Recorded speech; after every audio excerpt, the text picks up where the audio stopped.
What is more important than building the black family? Are single women, boss sheiks and independent women more important than building the black family? You might have had a couple questions when you read the title of this week's video. What is building the black family? And what does it have to do with single womanhood? I promise that these two topics aren't as separate as they may sound initially. I'm going to start by talking about building the black family. I've been reading a lot lately about single womanhood, particularly from women who are engaged in the black community. One thing that's come up over and over is the idea of building an idealized version of what it means to be a wife and mother. Women talk about how they want someone who will love them unconditionally, support them as they pursue their dreams and goals, take care of any children that come along with them, as well as help out around the house when needed. I'm sure you've heard the phrase, the black family. This is usually said in a negative context. We hear it from politicians, media figures, and even our own families. They tell us that we need to get married before having children, or else our children will have more problems than they need. So what is building the black family? For me, this means creating a community where black people are valued, respected and supported. And when I say black, I mean all ethnicities of African descent. This means that we honor our heritage by celebrating culture, history and traditions, and not just when it's convenient for us. It also means that we create spaces where people can come together without judgment because they're different than us. When we talk about building the black family, we're not simply referring to the idea of having children. We are talking about creating a structure in which black men and women can thrive together, as well as individually. Building the black family.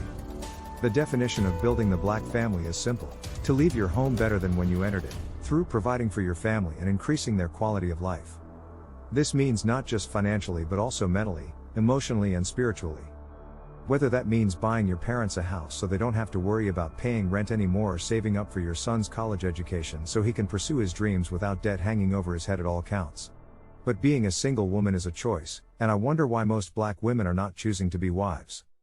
It is not a coincidence that the most successful people in our communities are those who are married and have children. I'm not sure why marriage is a problem for most black women, but it is. The fact that there are so many single mothers out there who keep having children with men who aren't going to step up and help them raise those kids is just ridiculous. The cycle of bad parenting doesn't end until we as a community decide to put an end to it.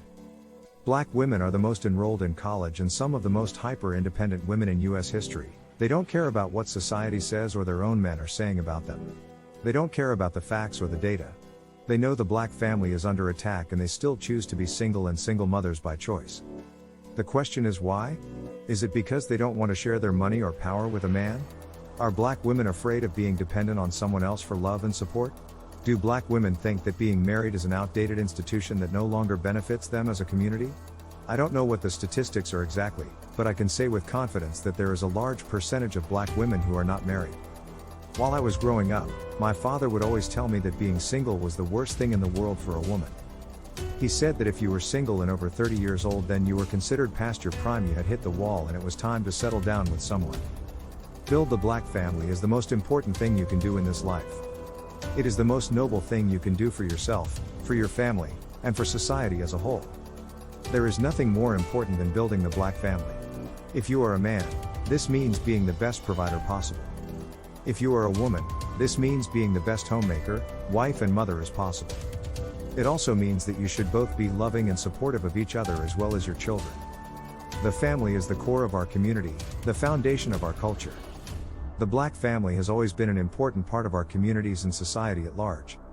It is where we learn how to be good parents, where we teach children what it means to be a good citizen and give them examples of how to love their neighbors as themselves. Why is building the black family so important? Because it is the cornerstone of our community. It is the place where future generations are created and nurtured. Without strong families, there can be no strong community. And without a strong community, we will always be at the mercy of those who don't have our best interests in mind. Black families are the foundation of our community. They are the cornerstone of our society, and they must be strengthened and protected at all costs. Black marriage statistics are grim. When you look at the statistics, it's clear that black marriage is a problem.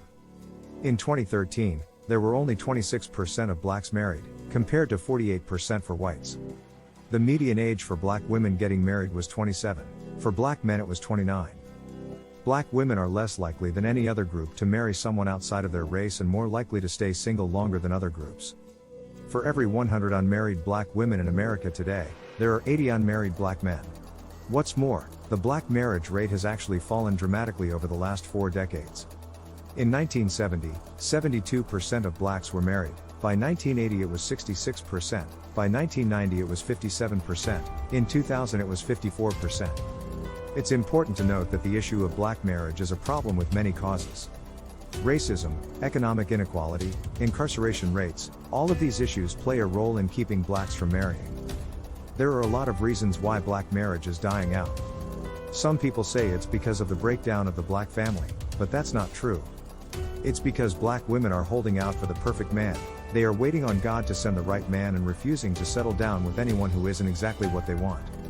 And let's not talk about the Pookie and Ray Rays they give babies to and spend most of their time chasing after in their youth. The rapper, the drug dealer, the scammer.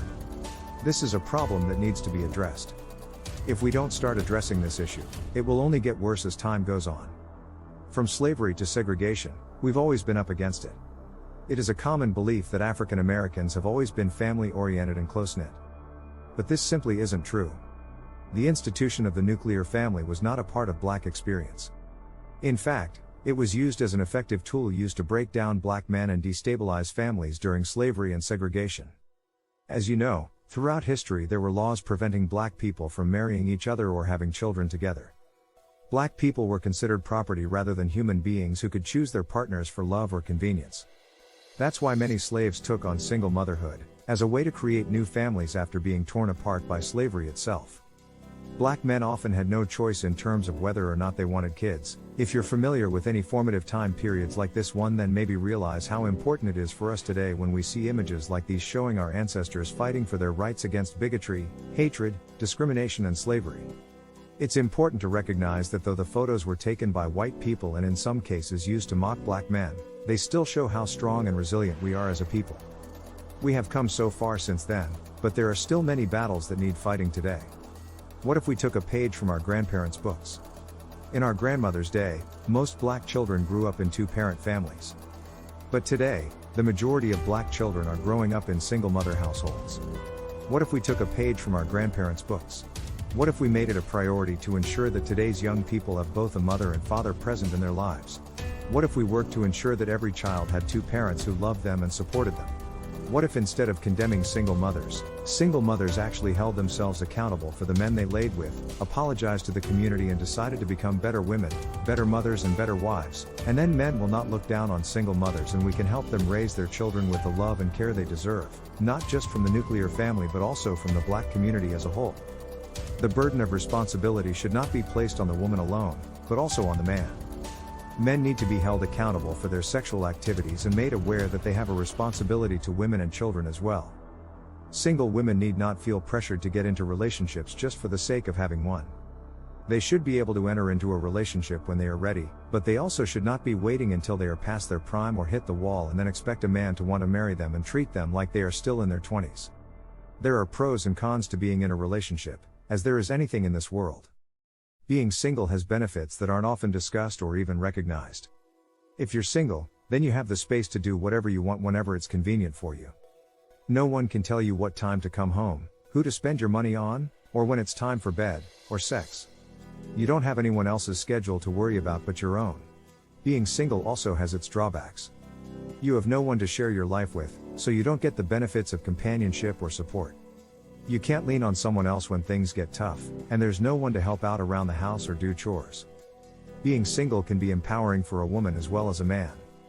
It lets you be yourself and do what makes you happy. You don't have to compromise with someone else, so you can have complete control over your life. You're free to do whatever you want whenever it's convenient for you. But please don't mistake power in numbers, power in cooperation, power in synchronization, power in union, or power in community. Have you ever heard someone say you don't need to be married or have kids to be happy? Well, don't listen to them. I bet if you looked at their life you would not want to be them anyway. Stop taking advice from people who are not good role models. Black women need to stop allowing feminism and bad information from older women, who are still competing with younger women to hold them back. We need a paradigm shift in how we view and look at the patriarchy, in how we view and look at healthy relationships today. Black men need black women to value the family again above being single or independent. We need to move away from the feminist narrative that has been forced on us for decades. It's time for black women to stop being so angry, and realize that there is nothing wrong with having a family, and working motherhood is not a curse or something to be ashamed about. The black community needs to stop letting other races and cultures influence how we look at ourselves. We are the only race in America that is constantly being told they are too this or not enough that. We need to be proud of our heritage, culture and history as black people and make sure it continues on into the future. What is more important than the black family? I say nothing. Above else we must protect and secure the nuclear family in the black community.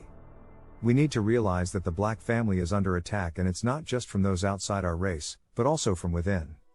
This is one of the most important things that we can do to support the black community. I want to see more black men and black women willing to stand up and be counted as fathers, mothers, husbands, wives, providers and nurturers in this country. The family is the most important and sacred institution in society. Without it, we have nothing. This is why it is so important to protect and support our families in every way possible. If you liked the video today, leave us a like, share and comment. Thanks for watching.